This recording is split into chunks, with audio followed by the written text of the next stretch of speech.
बचपन में मार खाते वक्त सब बच्चों को एक बेनिफिट जरूर मिलता है। मतलब अगर बाप बच्चों को मार रहा हो तो माँ बचा लेती है, और अगर माँ बच्चों को पीट रही हो तो बाप बचा लेता है। लेकिन भाई मैं कोई इतना बदकिस्मत था कि मुझे दोनों मिलकर धोते थे। एक तरह हर माँ बाप अपने बच्चों को मारते हैं कि इसके हाथों में तो पैसा टिकता ही नहीं है। अरे तो भाई 5 रुपए देते थे आप मुझे बचपन में, अब मैं कैसे टिकाता आप खुद बताओ। मतलब उस दौर में जो लौंडा लेज और कलीज एक साथ खरीद लेता था वो उस वक्त का बिल गेट्स कहलाता था। खानदान में एक चिरांदी अंकल जरूर होते हैं, तो वो चिरांदी अंकल जब भी हमारे घर आते हैं तो कहते हैं कि बेटा जब हम तेरे बचपन में तेरे घर आते थे तो तू नंगा बैठा हुआ होता था, नहीं तो अंकल आपके टक्सीडो पहनकर पैदा हुए थे। जाहिर सी बात है अंकल 2 साल के बच्चों को क्या पता कि उसने कुछ पहना हुआ भी है या नहीं। मतलब यार ये बातें मुझसे क्यों कर रहे हो, मेरे घर वालों को बताओ ना, उनका काम था मेरे शरीर को ढांपने का। अब हमारी पॉकेट मनी डिपेंड करती थी हमारे माँ बाप की याददाश्त पर। अगर उन्होंने हमसे कुछ सामान मंगवाया और बाकी के पैसे लेना भूल गए तो वो भी हमारी पॉकेट मनी ही कहलाती। और हमारा असली काम तो तब शुरू होता था जब मेहमान जा रहे होते थे और अम्मा अब्बा उन्हें दरवाजे तक छोड़ने जाते थे। इन सब में हमारे पास 30 सेकंड का वक्त होता था, और ये 30 सेकंड काफी होते थे बचा हुआ नाश्ता साफ करने के लिए। हमें इस तरह नॉन स्टॉप खाते हुए देखकर अब्बा भी कहते थे कि ये हमारे ही बच्चे हैं या जिनके बच्चे हैं। काहे घबराए सर जो तेरा टकराए क्या दिल डूबा जाए, आजा प्यारे पास हमारे, काहे घबराए काहे घबराए। हाँ तो कैसे कट रही है आपकी जिंदगी। तो आज हम बात करेंगे बचपन के दिनों की। भाई मेरा बचपन तो पूरा झूठा गुजरा है। अम्मी के इधर हम मारूंगी नहीं से लेकर आज स्कूल चले जा कल छुट्टी कर लेना तक सब झूठ था। मेरा तो इस ताने दुनिया से उस दिन ही भरोसा उठ गया था जिस दिन अम्मी ने कहा था कि आज स्कूल चले जा कल छुट्टी कर लियो। अम्मी रोजाना मुझे यही टोपी देती थी और अगले दिन फिर स्कूल भेज दिया करती थी। हर साल स्कूल में मेरी अटेंडेंस 200% होती थी, सिर्फ अम्मी के इसी झूठ की वजह से। 200% इसलिए होती थी क्योंकि अम्मी को मुझे स्कूल भेजने का इतना शौक था कि वो इतवार को भी मुझे तैयार करके स्कूल भेज देती थी। अब बचपन में मार खाते वक्त सब बच्चों को एक बेनिफिट जरूर मिलता है। मतलब अगर बाप बच्चों को मार रहा हो तो माँ बचा लेती है, और अगर माँ बच्चों को पीट रही हो तो बाप बचा लेता है। लेकिन भाई मैं कोई इतना बदकिस्मत था कि मुझे दोनों मिलकर धोते थे।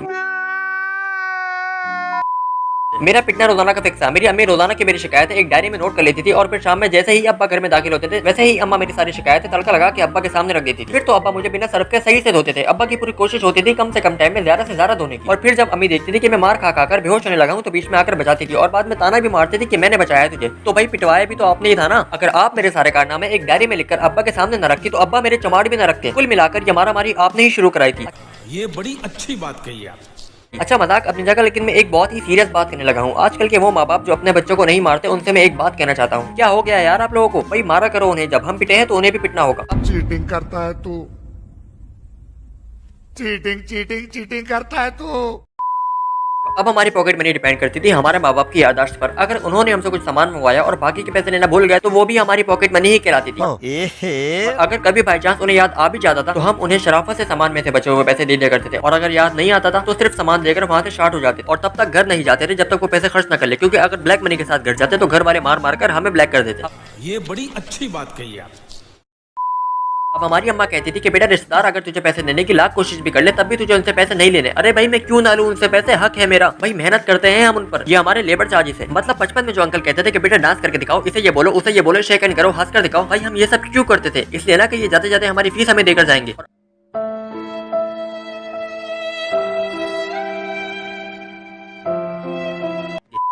और आप चाहती हो कि हम अपने हक के पैसे भी ना ले। अब हमारे घर जो मेहमान आते थे मैं उन्हें देखकर ट्रीट करता था। जो वापसी में जितने ज्यादा पैसे देकर जाते थे मैं उन्हें उतने अच्छे से ट्रीट करता था।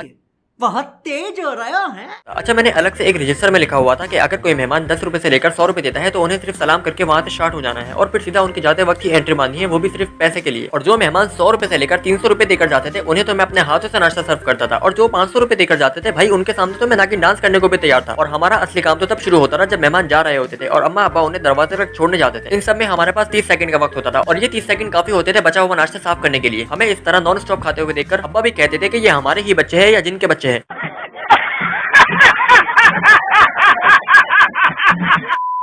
अब यार ये हम शौक से नहीं करते थे, ये करना हमारी मजबूरी थी, क्योंकि रिश्तेदारों के साथ बैठकर हम ठीक से नहीं खा पाते थे। शर्म की वजह से नहीं बल्कि अम्मी के खौफ की वजह से। एक बार मुझे रिश्तेदारों ने फोर्स किया कि बेटा तुम भी कुछ खा लो। अब मैंने अम्मी की तरफ देखा तो अम्मी ने उस वक्त तो कह दिया कि हाँ हाँ बेटा तुम भी खा लो ना। मैंने बिना आश्रय के एक बिस्किट उठाकर खा लिया। अब मुझे बिस्किट अच्छा लगा तो मैंने एक और उठा लिया। अम्मी की तरफ से कोई रिस्पॉन्स नहीं था, लेकिन मैंने जैसे ही तीसरा बिस्किट उठाने की कोशिश की तो अम्मी ने मुझे ऐसे घूर कर देखा जैसे मैंने बिस्किट न उठाया हो, कोई बंदा मार दिया हो। इसलिए हमें ये करना पड़ता था। और बात सिर्फ ये खत्म नहीं होती, कोई भी रिश्तेदार जब हमें पैसे देकर जाता था तो अम्मी ये बोलकर अपने पर्स में रख लिया करती थी कि बेटा तुम्हारे पास से गुम हो जाएंगे। और जब अगले दिन वो पैसे मांगने जाओ तो बजाय पैसे देने के अपने एहसानात गिनवाने लग जाती थी कि मैंने तेरे लिए ये किया है वो किया है और आज तुम मुझसे अपने पैसे मांगने आ गया। कसम से मैं इतना इमोशनल हो जाता था कि उस वक्त मेरी जेब में जो पैसे होते थे वो भी मैं अपनी अम्मी को दे देता था। लेकिन मैं 5 मिनट में ही उस इमोशनल सीन से बाहर आ जाता था और दोबारा से अम्मी के पास पैसे मांगने चले जाता था। लेकिन तारीख गवाह है कि अम्मी के पर्स में गए पैसे कभी वापस नहीं आए। बहुत नाजुक सूरत हाल है। मतलब मैं एक बार बर्मुडा ट्रायंगल में कुछ फेंककर वापस मिलने की उम्मीद रख सकता हूँ, लेकिन अम्मी के पास पैसा रखवा कर वापसी की उम्मीद नहीं रख सकता।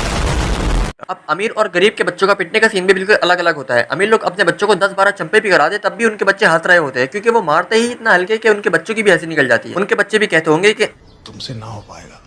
लेकिन हमारे वाले तो एक ही चमाट इतना जोर से मारते हैं कि दोबारा उठने की हिम्मत नहीं होती, और अगर कभी गलती से उठ भी जाते थे तो अब्बा और मारते थे। इसलिए हम जानबूझकर उठते ही नहीं थे, क्योंकि अब्बा को जब तक ये फीलिंग नहीं आती थी कि बस अब और मारूंगा तो मर जाएगा, तब तक रुकते नहीं थे। इसलिए ये ड्रामा करना पड़ता था। बहुत तेज हो रहा है।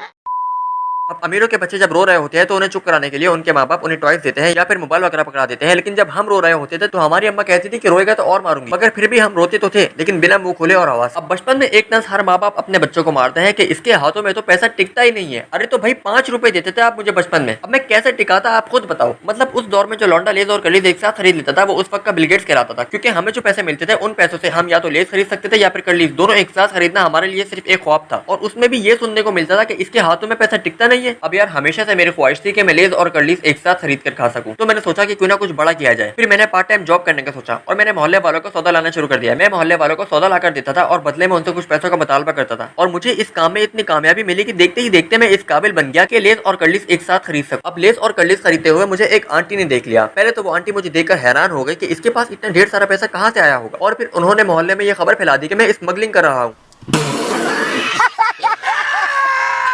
अब उन आंटी को क्या पता कि मैंने एक कारोबार शुरू किया है। सब कुछ बहुत अच्छा चल रहा था कि एक दिन मुझे बिजनेस में बहुत बड़ा लॉस हो गया। वो ये था कि एक आंटी ने मुझे 50 का नोट दिया और कहा कि बेटा 40 की दही ले आना और 10 रुपए तुम रख लेना। उस वक्त मेरा शिद्दत से दिल कर रहा था लेज और कर्लीज एक साथ खाने का, तो मैंने सोचा कि पहले अपने 10 रुपए खा लेता हूँ और बाद में दही ले आऊंगा। फिर लेज और कर्लीज खाने के बाद जब मैं दही लेने पहुंचा तो भाई दुकान ही बंद थी और पूरे इलाके में सिर्फ एक ही दूध वाला था। आसपास पूछने पर पता चला कि दूध वाला अपने गाँव गया हुआ है और 3 दिन बाद आएगा। यकीन करो 3 दिन तक अपने घर नहीं गया था मैं।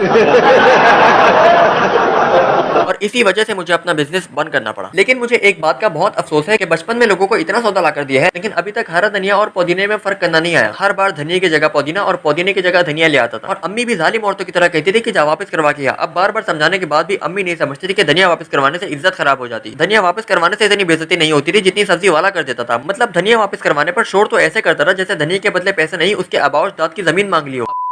अब अगर तुम मिडिल क्लास फैमिली से हो तो तुम्हारे घर वाले भी तुम्हारे बड़े भाई के लिए टी शर्ट ये देखकर खरीदते होंगे कि उसके बाद वो टी शर्ट तुम्हें भी पहननी है। और जब सालों बाद उस टी शर्ट का जनाजा निकल जाता था फिर भी हम उसे फेंकते नहीं थे बल्कि उसे पोछा बना लेते थे। हमारे जैसे लोग जब टी शर्ट लेने मार्केट जाते थे तो टी शर्ट भी चिल्ला चिल्ला कर कहती थी कि मैं इनके साथ नहीं जाऊंगी। बहुत जालिम लोग है ये। अब बचपन में लोगों के घरों की बेल बजाकर भागने से अलग ही सुकून मिलता था, और मेरा दोस्त तो इतना हरामी था कि हम सबको जमा करता था अपने ही घर की बेल बजाकर भागने के लिए। कितने तेजस्वी लोग हैं हमारे पास, कितने शानदार विचार रखते हैं जी। अब खानदान में एक चिरांदी अंकल जरूर होते हैं, तो वो चिरांदी अंकल जब भी हमारे घर आते हैं तो कहते हैं कि बेटा जब हम तेरे बचपन में तेरे घर आते थे तो तू नंगा बैठा हुआ होता था, नहीं तो अंकल आपके टक्सीडो पहनकर पैदा हुए थे। जाहिर सी बात है अंकल 2 साल के बच्चों को क्या पता कि उसने कुछ पहना हुआ भी है या नहीं। मतलब यार ये बातें मुझसे क्यों कर रहे हो, मेरे घर वालों को बताओ ना। उनका काम था मेरे शरीर को ढांपने का, मैं तो बस इंतजार ही करता था कि कोई भला इंसान आकर मेरा बदन ढक दे। मतलब मैं हवा लगाने के लिए थोड़ी बैठा होता था अंकल, मजबूरी थी मेरी।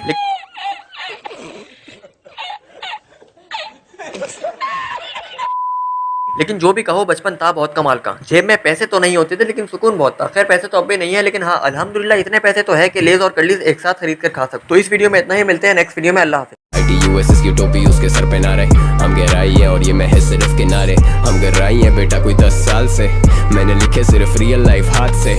आज से